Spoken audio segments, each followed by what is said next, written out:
Bienvenidos a Marquesina. Como cada semana, vamos a hablar de lo más destacado de la cinematografía nacional. Acompáñenme.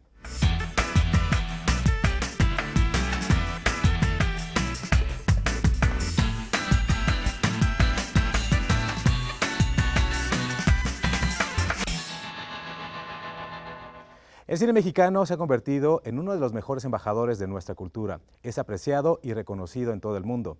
Ahora se fortalece con el anuncio de una nueva ley de cinematografía y la creación de estímulos fiscales para incrementar la producción. Y para hablar de esto, nos acompaña aquí en el estudio Daniela Latorre, directora del IMCINE. ¿Cómo estás, Daniela? Hola, Julio, encantada de estar aquí contigo, muchas gracias. El 13 de febrero la presidenta dio a conocer la ley de cinematografía y el 15 se hizo el anuncio de los estímulos fiscales. Hicimos un breve resumen de todo esto y te lo presentamos ahora. Vamos a verlo.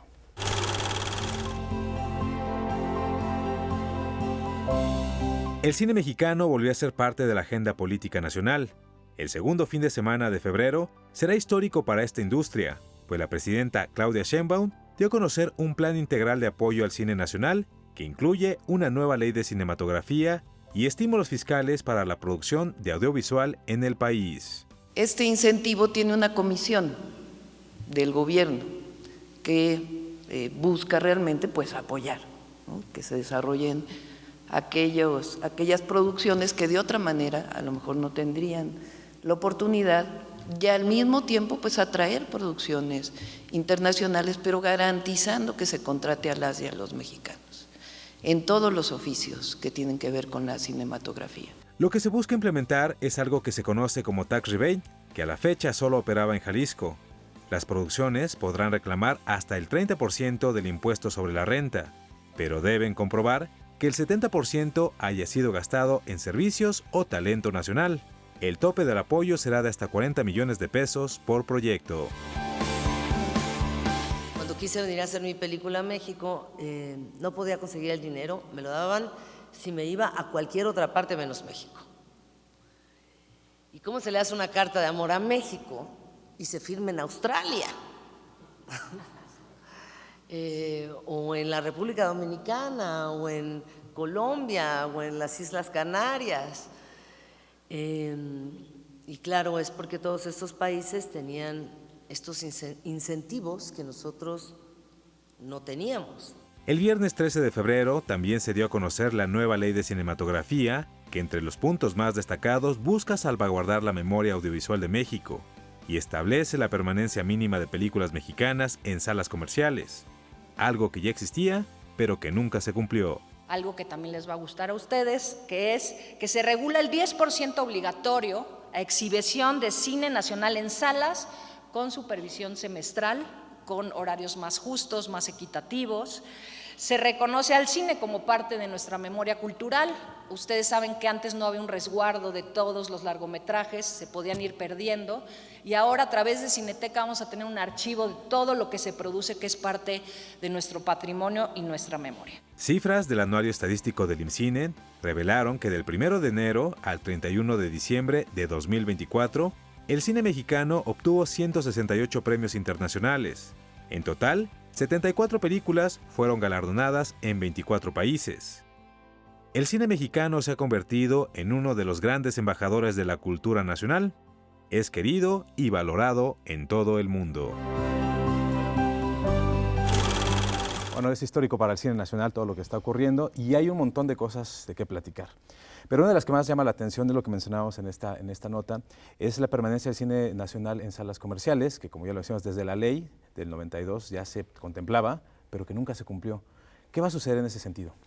Gracias, Julio. En la ley actual está en la reserva del 10% de exhibición de cine mexicano en salas comerciales. Ese 10% está en el Tratado de Libre Comercio, es la única reserva cultural que tiene el cine mexicano en el Tratado de Libre Comercio. Esa reserva cultural requería una definición.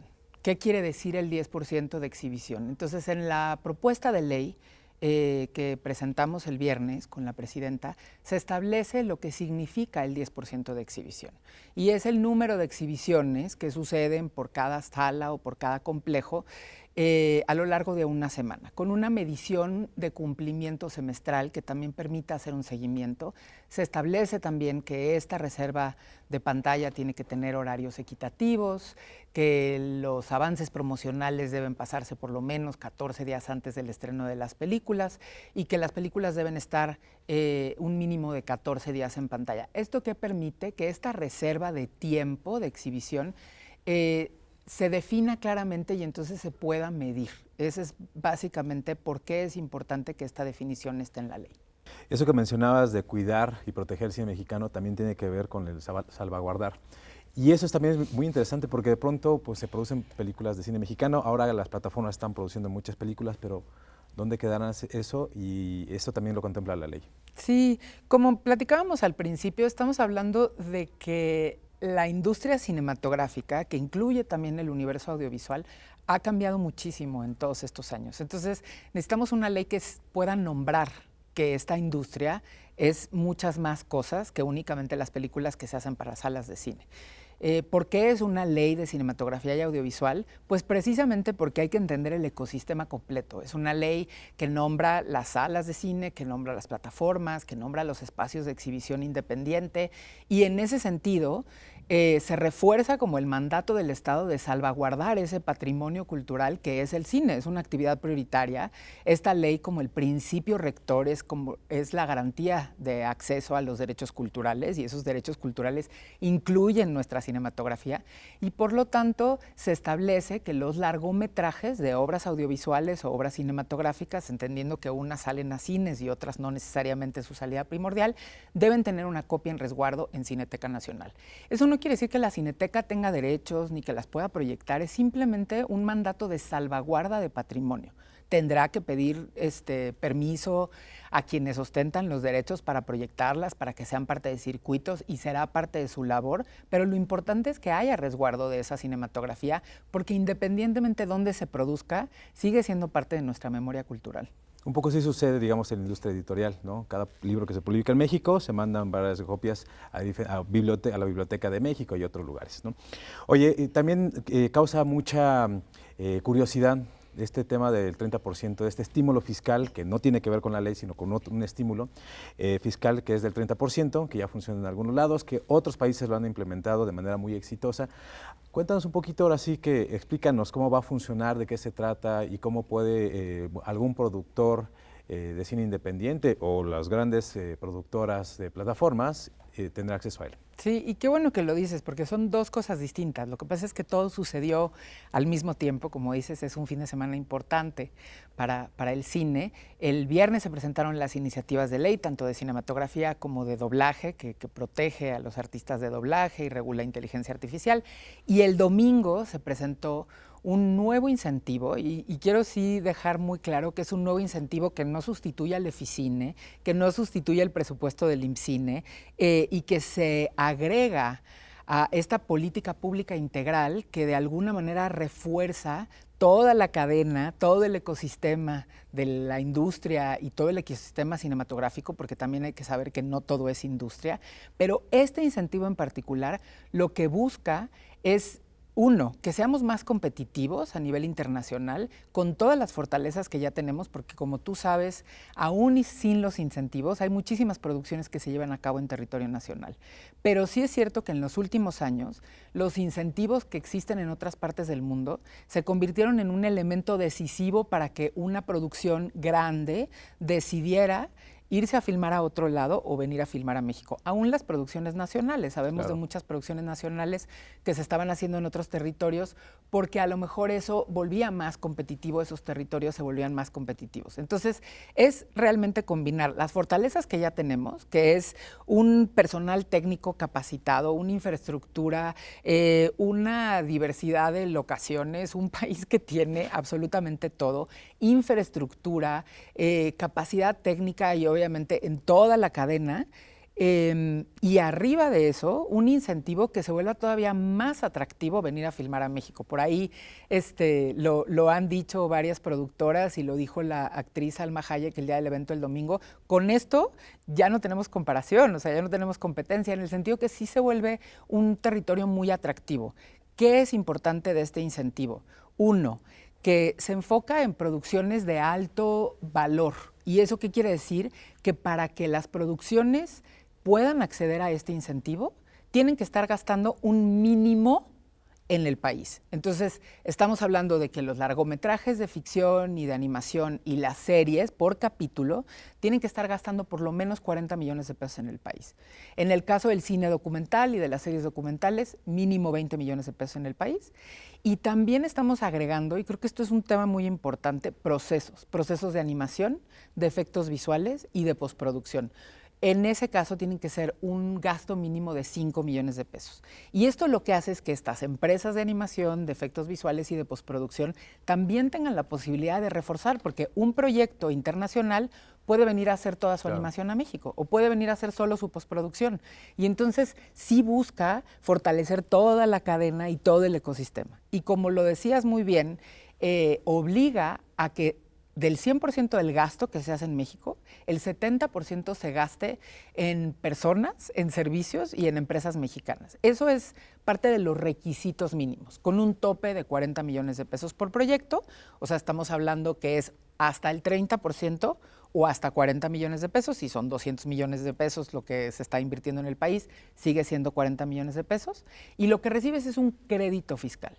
Ese crédito fiscal, y aquí es muy importante, sí está abierto para empresas extranjeras y sí está abierto para producciones extranjeras, siempre y cuando tengan un contrato con una empresa mexicana. Entonces, sí es un incentivo para atraer producciones, para que las producciones se queden, pero está pensado para fortalecer lo nacional, con este porcentaje de proveeduría, con este umbral mínimo de inversión que tienen que tener los proyectos y con este candado de que las producciones internacionales tienen que trabajar a través de nuestro personal y de nuestros creativos y de nuestro talento. Digamos, en los últimos 2 sexenios se ha impulsado de manera inaudita el cine mexicano, se crearon las 2 cinetecas que ya están funcionando, se han creado también una nueva escuela de cine, que es el CCC, y se ha prometido el incremento de sus matrículas en los estudiantes, se dio un incremento también al presupuesto del IMCINE, y entonces la pregunta es, ¿por qué crees que es tan importante para un gobierno como el nuestro darle ese impulso a la cinematografía nacional? Creo que lo dices muy bien. No se trata únicamente de pensar en el nuevo incentivo, de pensar en la ley de cine, sino de alguna manera entenderlo como una política integral. El IMCINE tiene 14 convocatorias, tiene subsidios, tiene estímulos desde el desarrollo de proyectos y la escritura de guiones, que es una convocatoria que está abierto en este momento y que es importante revisar, pasando por producción de todo tipo de películas, postproducción, exhibición, equipamiento de salas, preservación de nuestra memoria. Está el estímulo, el Eficine y ahora está el nuevo incentivo. Entonces hay que pensar en una política integral, no solamente en términos de producción, sino de fortalecer la cadena de valor, de fortalecer desde las empresas productoras hasta los técnicos que trabajan en las películas. Y aquí estamos hablando de una derrama que llega también a conductores, a transportes, a hoteleros, a gente que hace alimentación. O sea, también es importante que al final esta multiplicación de los beneficios que puede traer el cine, pues tiene como muchas posibilidades de verlo. Tiene una parte que tiene que ver con beneficios económicos, con derrama, con generación de empleo directo e indirecto, pero también tiene que ver con un tema de patrimonio, de lo que es, de lo que somos nosotros, de vernos reflejados en pantallas, de que esas historias cuenten quiénes somos, que nos veamos reconocidos y reconocidas.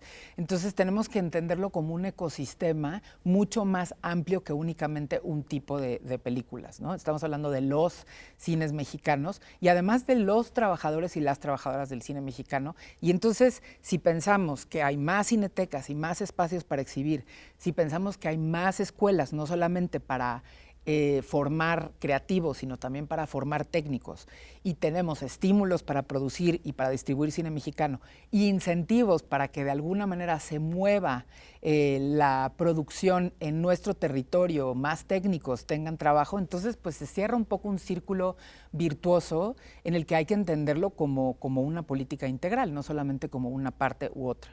Y este es solo el inicio. Te agradecemos muchísimo que hayas estado con nosotros aquí en Marquesina y ojalá vuelvas pronto para darnos más noticias. Encantada de volver siempre y muchísimas gracias a ti, Muchas Julio. gracias, Nela. Gracias. Bueno, ahí lo tienen. Nosotros vamos a seguir hablando de cine mexicano. Regresamos en un instante.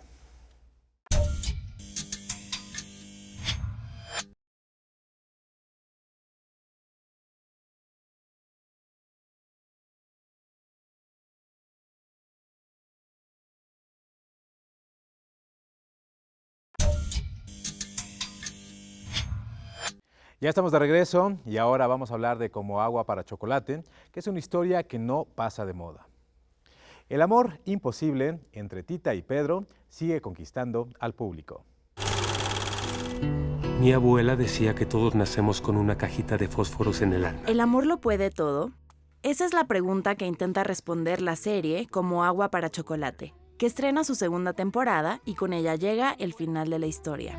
Te amo con todo mi corazón. ¿Y qué propones que hagamos con eso? Casi que me gusta pensar que la primera temporada fue un planteamiento de todo lo que va a estallar esta segunda temporada, ¿no? Entre esas cosas que se plantearon fue una relación con Dr. Brown. Y en efecto, se juega un poco con esta idea del amor.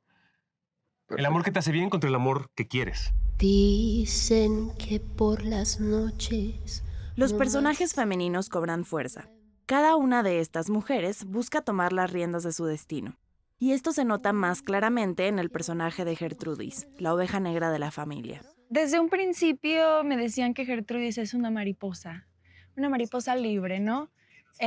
Una mariposa rebelde, que pues yo desde hace unos años tengo la palabra rebelde muy en mi corazón. Entonces inevitablemente pues me llamó muchísimo la atención y poquito a poquito fue pues un trabajo personal el entender porque en la perspectiva de todos es Gertrudis una mariposa. Los ideales pueden ser fuertes, pero también se ponen a prueba. Juan tendrá que elegir entre la revolución o el amor. Él, quien prefirió a Rosaura. Ahora sí que tomar y retomar las armas, pero ahora de su vida. Entonces, me parece que es un Juan con heridas que tiene que sanar, al igual que muchos personajes, pero concretamente Juan es alguien que está dolido socialmente. Andrés Baida interpreta a Pedro, un hombre que levanta pasiones y despierta en Tita sentimientos casi irracionales. Creo que contamos un Pedro totalmente distinto al que han leído y han visto, y yo creo que eso es también lo bonito de esta serie, que es otra mirada a esta historia. Tita, es muy importante que encontremos esos elementos que avivan nuestro fuego interno. La serie logra retratar la complejidad de la familia mexicana, las costumbres y tradiciones y, por supuesto, nuestra riqueza gastronómica. Me parece genial que podamos exportar nuestra idiosincrasia, nuestra historia, nuestras raíces y sabores en términos globales. Paloma. Como agua para chocolate ya está en la plataforma de HBO. De amores. El talento mexicano brilla en todo el planeta y también despunta en el mundo de la animación. La productora mexicana Nidia Campos forma parte del equipo de la película Amélie y los secretos de la lluvia, que busca llevarse el Oscar en la categoría de mejor largometraje animado. Amélie dijo su primera palabra. ¡Qué buena noticia! ¿Cuál fue? Dijo aspiradora. Amélie y los secretos de la lluvia es una película independiente con tintes filosóficos, una adaptación de la novela autobiográfica Metafísica de los tubos de Amélie Nothomb. Además cuenta con la participación de la productora mexicana Nidia Santiago a través de la empresa Iki Films. Yo era japonesa. Mi primer reflejo fue de leer el libro, obviamente. Claro que conocía el trabajo de Amélie Nothomb y es una escritora que me gusta mucho, pero este libro en particular no lo conocía, entonces cuando lo leí, me dije que definitivamente tenía que ser una película animada. No veía otra forma de que fuera otra cosa y ya de ahí ya empezamos a trabajar con Liancho y Maylis. Y así fue como nací, por la gracia del chocolate blanco. Amélie es hija de padres belgas, pero nacida en Japón. El espectador ve el mundo a través de su particular mirada, la visión de una niña que analiza y cuestiona todo, pues cada día experimenta algo por primera vez. La animación buscó ser un retrato fiel del Japón de los años 60. Yo creo que esas búsquedas, ese trabajo también con los colores, los tonos, es lo que hace que la película sea tan sensorial también, me parece. El filme ha sido galardonado en todo el mundo. Se llevó el premio del público en festivales como Annecy y San Sebastián, y ahora busca el Oscar en la categoría de mejor largometraje animado, aunque no llega como la favorita. Nosotros aún así estamos muy felices de estar nominados al Oscar, obviamente para nosotros ya es ya ganamos. aunque no tengamos el Oscar, yo creo que estar ahí va a ser fabuloso de todas formas.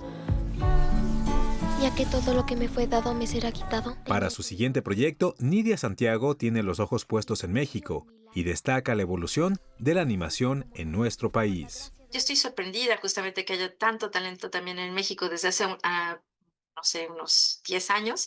Ha evolucionado mucho la animación en México. De hecho, ahora estamos en contacto con varios animadores en México. Vamos a producir una película de una directora mexicana ahora, un largometraje.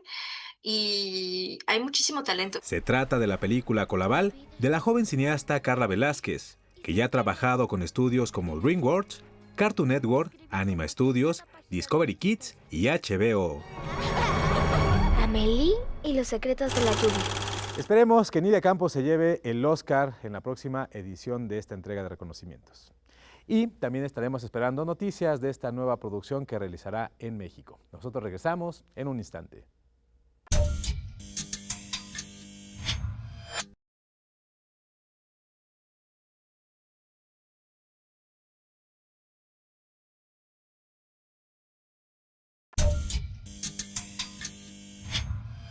Ya estamos de vuelta y como cada semana le damos la bienvenida a Kenia de la Cruz. ¿Cómo estás, Kenia? Muy bien, gracias. ¿Qué crees? Que fui a la presentación de los primeros capítulos de la serie El joven Sherlock y se estrena el próximo 4 de marzo, así que yo creo que la deben de ver. Se ve buena, además la dirige Guy Ritchie, si no me equivoco. Pero ahora sí, cuéntanos qué recomendaciones nos tienes esta semana. El cine de Alejandro González Iñárritu vuelve a la pantalla grande. Los héroes de Smallville llegan a la Ciudad de México. María Victoria será homenajeada con orquesta en vivo y el terror toma la isla de las muñecas. Veamos este plano secuencia.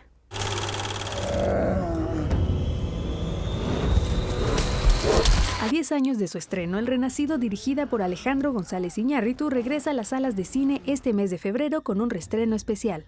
La película que le dio a Leonardo DiCaprio su primer Oscar podrá disfrutarse nuevamente en pantalla grande, recuperando su fuerza visual y sonora como fue concebida originalmente.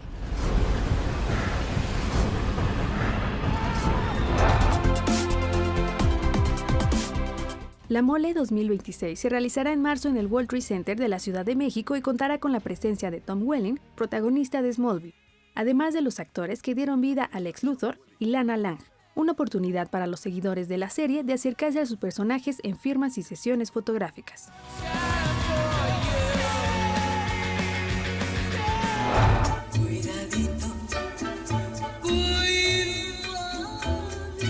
María Victoria será homenajeada el próximo 25 de febrero con un concierto gratuito en el Teatro de la Ciudad Esperanza Iris. La actriz y cantante Susana Zabaleta, acompañada por orquesta en vivo, encabezará esta velada especial que celebrará la trayectoria de una de las figuras más queridas del cine y la televisión.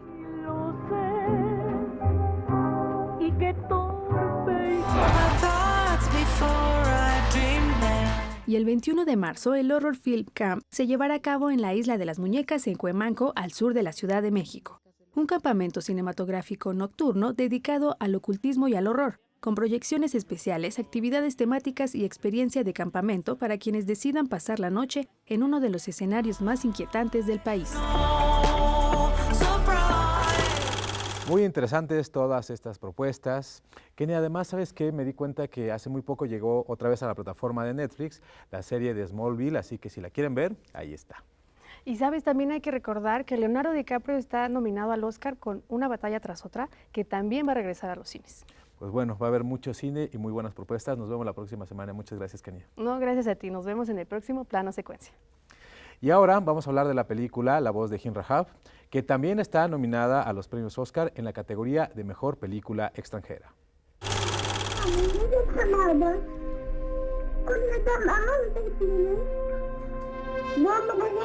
El 29 de enero de 2024, Jim Rahab, una niña palestina de 5 años, sube a un auto con sus 2 tíos y sus 4 primos, intentando escapar de una zona de conflicto en Gaza. Un tanque israelí le sale al paso y los acribilla. Milagrosamente la pequeña sobrevive y pide ayuda por teléfono para ser rescatada.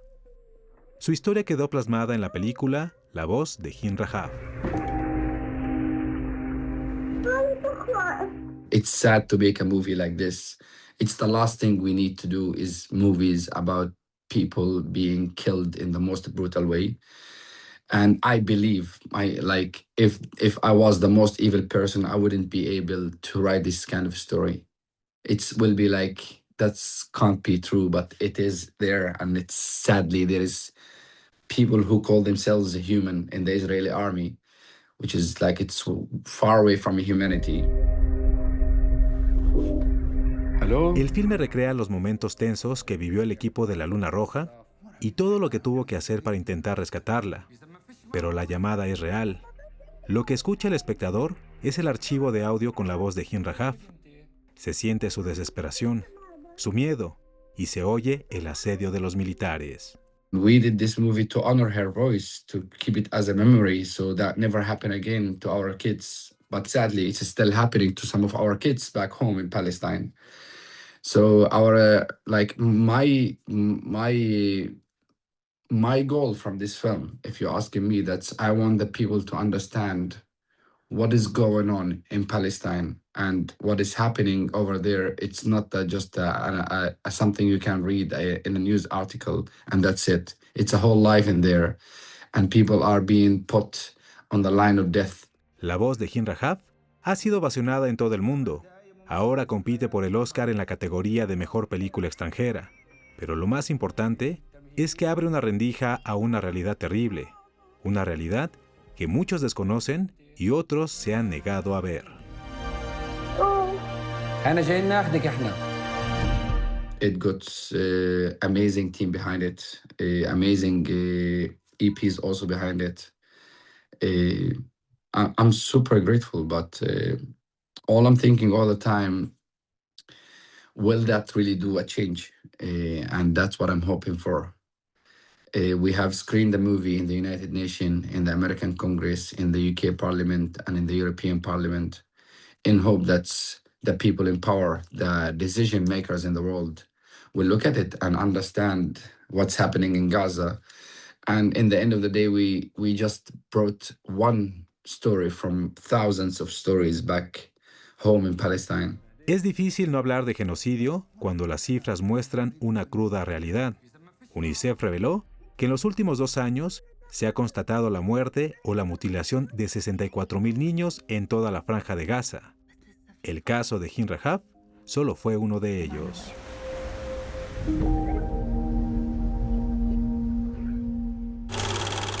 Nosotros con esto nos despedimos, pero antes de hacerlo, recuerden seguirnos en nuestras redes sociales y que pueden ver el programa completo en YouTube en la cuenta oficial de Canal 22. Yo soy Julio López y esto fue Marquesina.